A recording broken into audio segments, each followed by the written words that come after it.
Hi, South Dolphins. We're reading Charlotte's Web by E.B. White. We are on chapter 16, Off to the Fair. The night before the county fair, everybody went to bed early. Fern and Avery were in bed by 8. Avery lay dreaming that the Ferris wheel had stopped and that he was in the top car. Fern lay dreaming that she was getting sick in the swings. Lurvy was in bed by 8:30. He lay dreaming that he was throwing baseballs at a cloth cat and winning a genuine Navajo blanket. Mr. and Mrs. Zuckerman were in bed by 9. Mrs. Zuckerman lay dreaming about a deep freeze unit. Mr. Zuckerman lay dreaming about Wilbur. He dreamt that Wilbur had grown until he was 116 feet long and 92 feet high, and that he had won all the prizes at the fair and was covered with blue ribbons and even had a blue ribbon tied to the end of his tail. Down in the barn cellar, the animals too went to sleep early, all except Charlotte. Tomorrow would be fair day. Every creature planned to get up early to see Wilbur off on his great adventure. When morning came, everybody got up at daylight. The day was hot. Up the road at the Arabelle's house, Fern lugged a pail of hot water to her room and took a sponge bath. Then she put on her prettiest dress because she knew she would see boys at the fair.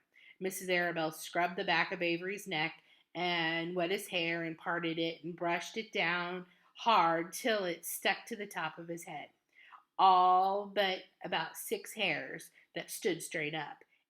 Avery put on clean underwear, clean jeans, and a clean shirt. Mr. Arabelle dressed, ate breakfast, and went out and polished his truck. He had offered to drive everybody to the fair, including Wilbur. Bright and early, Lurvy put clean straw in Wilbur's crate and lifted it into the pig pen. The crate was green. In gold letters, it said, Zuckerman's famous pig.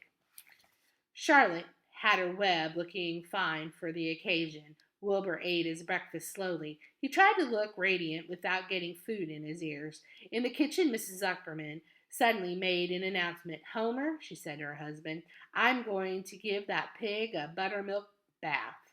A what? Said Mr. Zuckerman. A buttermilk bath. My grandmother used to bathe her pig in buttermilk when it got dirty. I just remembered. Wilbur's not dirty, said Mr. Zuckerman proudly. He's filthy behind his ears, said Mrs. Zuckerman. Every time Lurvy slops him, the food runs down around the ears. Then it dries and forms a crust. He also has a smudge on one side where he lays in the manure. He lays in clean straw, corrected Mr. Zuckerman. Well, he's dirty, and he's going to have a bath.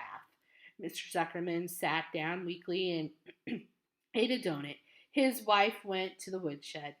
When she returned, she wore rubber boots and an old raincoat, and she carried a bucket of buttermilk and a small wooden paddle. Edith, you're crazy, mumbled Zuckerman, but she paid no attention to him. Together, they walked to the pig pen. Mrs. Zuckerman wasted no time. She climbed in with Wilbur and went to work. Dipping her paddle in the buttermilk, she rubbed him all over. The geese gathered around to see the fun, and so did the sheep and lambs. Even Templeton poked his head out cautiously to watch Wilbur get a buttermilk bath. Charlotte got so interested she lowered herself on a drag line so she could see better. Wilbur stood still and closed his eyes. He could feel the buttermilk tickling down his sides. He opened his mouth and some buttermilk ran in it. It was delicious. He felt radiant and happy.